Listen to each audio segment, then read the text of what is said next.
Okay, so when you are shadowboxing, you're practicing everything that you would do to try and hit another person, but without the other person. So it's like punching your shadow. So everything you do, you have to start from the ground up. So the very first thing to do is get your feet into position. So feet shoulder width apart, just step back slightly with your right foot, and then you bring your arms forward as if you're Superman and you're about to take off, and then bring your hands to your face like you're looking through binoculars because you've flown so high. I always feel silly when I make puns, but I just can't stop. Not even puns, dad jokes, whatever. Dad jokes, whatever. Okay, so hands are up. First thing is when you step anywhere, you are pushing off of the back leg and shifting your weight onto the front leg. Your weight should always be through your center of mass, center of gravity, so you're always upright. You don't lead with your head, you step. Okay, step. So if we're going to go forwards, we are lifting up our foot, pushing off our back foot and catching with the front foot. Same thing if we're going backwards, we're shifting our weight, lifting up and going back. So when you're stepping forwards or backwards, it's kind of an exercise of just shifting your weight from one foot to the other to the other. It sounds really obvious, but when you're not thinking about it, a lot of the time you'll want to step and then drag that other foot through. So you end up pulling yourself forwards, and it's not what you should be doing. I was going to make a zombie reference, but I don't think that's appropriate at the moment. No zombie. Okay, so while you're at home, find a space to yourself. Hopefully you've got at least like say 3 or 4 square meters of space. Bring your hands up and just step, step, step. So one of the things you'll probably notice when everyone starts out is they go step and then they bring their right foot up here and then why are my feet so close together? You always want your feet to be shoulder width apart. So step and then bring that back foot up probably about half as much as you think you need to bring it up. Is that right? Yep. Good. So forwards, forwards, and now backwards, backwards, backwards. Remember, you're pushing off in the direction that you are trying to move. So if I'm going forwards, I'm pushing off the back leg and catching with the front leg. 1, 2. Going backwards, I'm pushing off of my front leg and catching with my back leg. 1, 2. Okay, you can get a little bit of a shoulder movement into it, but you want to stay as upright as possible. Any questions so far? Making sense. Good. Can you just check what I'm doing? Yes. Go that way? Yep. That way? Perfect. That way. Perfect. Also try not to drag your foot. So when you move, just lift your foot slightly and put it down gently. Perfect. Okay. Now you want to go left, you want to go right. So instead of going forwards, if you want to go left, you push off with your right foot and catch with your left foot. Like that. Okay? Okay. Where are my binoculars at? That's a good point. Thank you for reminding me. Just asking. Yep. Hands up. Left, left. Good. Now if we want to go back to the right, it's the same thing, but the opposite. So you push off with your left foot and catch your weight with your right foot. 1, 2. Okay? Remember, push and catch, not step and drag. Does that make sense? Yep. Give us a demonstration. Push and catch, and back the other way. Catch, push and catch. Good. Now, you can mix these all together. So you go forwards, backwards, left, right, and then you can go diagonal and diagonal. What you don't want to do is if I'm going that way, you don't want to cross your legs because then someone can kick you. You're off balance. If you're going that way, you need to step right first. So if you're going right, you always need to step with your right foot first. If you're going left, you always need to step with your left foot first. Make sense? So if you come left, forwards, good, right, and back. Good. Now diagonally forwards, whoop, diagonally right, whoop, backwards, whoop, backwards, whoop. Good. So we're going back and left, we're stepping with our left and bringing our right foot back. If we're going backwards and right, we're stepping with the right and catching with our left. So in your living room at home, you can now just go bup, bup, bup, bup, and just practice throwing your weight from one foot to the other, kind of like you're juggling almost with your feet. So what does it look like when it's flowing? Good question. Why don't we get a professional in here?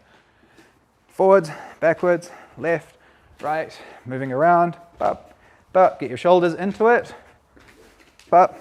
Don't even think about punching at this point. You can move your shoulders a little bit. So jab, jab, punch, jab, step, bop, bop, bop, bop. Nice. What's next? What we're going to do now is we're going to try and mix the punches in with it, but we're going to do it in, again, a different kind of fashion. So we're not going to actually punch first, we're just going to punch with our shoulders. The reason for that is anytime you punch, you don't want to use the power from your arm, you want to get the power from your core, okay? You've got a lot more muscles in here, in your butt, in your thighs, than you do in your arms. So if you can use those to punch someone, it'll be a lot more solid, a lot harder, and you'll be able to do it a lot faster. So to start with, we're just going to get that core moving, and we're going to try and get the timing right with our feet. Everything always comes back to your feet. If your feet are in the right place, you'll be able to do a punch, a kick, whatever, in a much better, easier, stronger way. So to start with, right foot back, left foot forwards. We're going to start with the jab. So when you step forwards, you push off with your right, catch with your left, and you push your shoulder forwards. Okay, so hands up and just push your shoulder forwards. Boom. Okay, boom. So when you push your shoulder forward, you're pulling your right shoulder back a little bit too, and you're twisting through that sort of center line there. So your jab, your left shoulder comes forward, your right shoulder comes back. Okay, if you do that properly, then your right arm is ready for a follow-up punch. And then your left arm is ready for a follow-up punch if you push that left shoulder back. And so you can continue going and going and going. If you're just using your arms, you'll tend to leave them out there, out front, and then you'll run out of hands to punch with. Okay?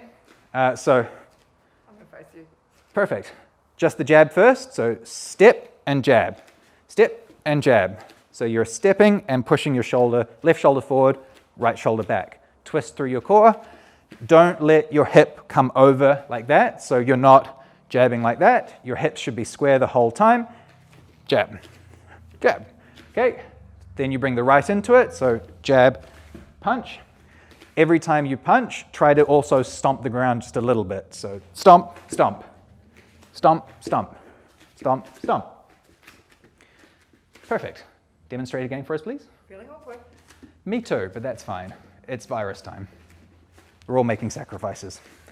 Okay, jab, cross, jab, cross. Good. Now we're going to mix the arms in with it. Feel free to pause at this point, rewind, listen to me again. I don't know why you'd want to get it right before we move on to the next spot. So, mixing the punches in with it. You might see a lot of the time people will shadow box and they'll have sort of like floppy wrists. When your hands are in gloves, the gloves sort of push back against you, so it's really easy to do that when you're shadow boxing. Just have your hands open or not have them that solid. You need to kind of get by this, so roll up your fingers, squeeze your hands, and make through here, not like super tense and tight, but just nice and firm. When you're punching, the more solid and strong your forearm and your wrist is, the less like you are to damage yourself. And you should do this when you're shadow boxing because it just develops really good habits. The whole point in shadow boxing is you're developing the right habits. If you shadow box really basically not doing everything properly, then when you fight, chances are you'll fall back on those same habits. So, hands balled, guard up. Now, when you are doing the jab, you push your hand forwards, push your shoulder forwards, and step forwards. Try not to twist your whole body. You're just twisting your upper body and stepping forwards. Okay, bring that right hand back to your ear and push your shoulder forwards. Perfect. Now, see how Lee, jab again, please, has this nice upwards angle here. What you always want to do is punch as if you're punching someone shorter than you. So even though I'm taller than Lee, you want to punch as if she's coming down on my wrist. Remember, 1 meter distance as well. So when you punch, always punch in like a little bit of an arc, so it's coming down at the end. So you're down, down. I'm not saying punch down. You want the punch to come straight, but you don't want to be coming up like that. You always want to be coming down. Okay? So, jab, jab, jab. Good, perfect. Right punch in next, so same thing. You do the jab with a little step, and then you bring that right foot up slightly, and as you're stepping, you push your right shoulder forward and bring your left shoulder back. 1, 2. 1, 2. Perfect. 1, 2. 1, 2. And that is the basics of punching with shadowboxing. We can then mix the hook in with it as well. So your guard is up and you are stepping, twisting your foot a little bit. So point your heel out slightly. You're not twisting over a huge amount unless you're absolutely certain that you can knock the other person out. Jab, cross, and then slight twist, hook, bring it just to the front of your face. You don't want to go straight through. One more time, jab, cross, hook. Good. Remember, you're not twisting your hip over, but you are pushing through with your hip slightly. Perfect. And with the right hook, same thing on the right side, but you are twisting your right foot instead. So jab, cross, hook, and then step with your left foot and hook. Hook, hook. Perfect. Jab, cross, hook, hook. Jab, cross, hook, hook. Good.